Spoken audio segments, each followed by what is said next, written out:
এই সরকার গণহত্যা করার পর গণহত্যার শিকার যারা তাদেরকে গ্রেফতার করছে গণহত্যার জন্য দায়ী করে। আপনারা জানেন যে আমাদের কতজন ছাত্র নিহত হয়েছে, রাস্তায় গুলি খেয়েছে, মাথার মধ্যে সমাবেশে গুলি খেয়েছে, পালিয়ে যাচ্ছিল সেই অবস্থায় গুলি করা হয়েছে, আহত অবস্থায় পড়েছিল সেই লাশের উপর গুলি করা হয়েছে।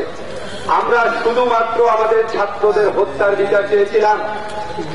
এরপর আমরা দেখলাম এই হত্যার জন্য এই যে সরকার প্রধানের কোনো কান্না নাই, উনি স্থাপনার জন্য কিছুদিন কানলেন, এখন হত্যার জন্য মায়া কান্না কাঁদছেন। কেন মায়া কান্না কাঁদছেন বললাম, কারণ আজকে এই পত্রিকাতে দেখবেন যে আমাদের যে ছাত্ররা, শিশুরা, জনতা তারা নাকি মারা গেছে সন্ত্রাসীদের গুলিতে। পুলিশ যা করেছে সব জায়গায় বলা হয়েছে সন্ত্রাসীদের গুলিতে মারা গেছে।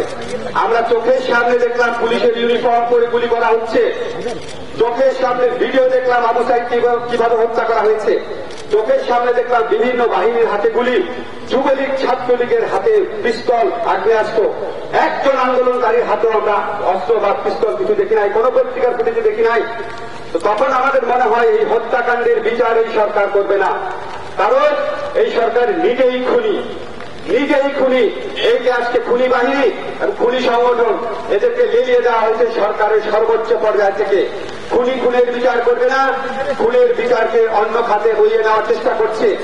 আমরা পৃথিবীতে গণহত্যা যারা করে তাদেরকে দেখি গণহত্যা করার পর গণহত্যার সংখ্যা ধামাচাপা দেওয়ার চেষ্টা করে, আর এই সরকার গণহত্যা করার পর গণহত্যার শিকার যারা তাদেরকে গ্রেফতার করছে গণহত্যার জন্য দায়ী করে।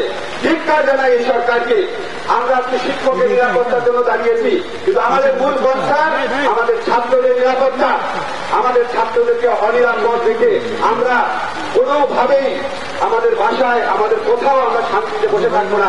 আমাদের অস্তিত্বে আঘাত আনা হয়েছে, বাংলাদেশের স্কুলে গুলি করা হয়েছে, বাংলাদেশের ছাত্র জনতা তরুণ হচ্ছে, বাংলাদেশের হৃদয়, এই হৃদয়কে আঘাত করা হবে, আর আমরা চুপচাপটা মেনে নিব, এটা যেন সরকার না ভাবে।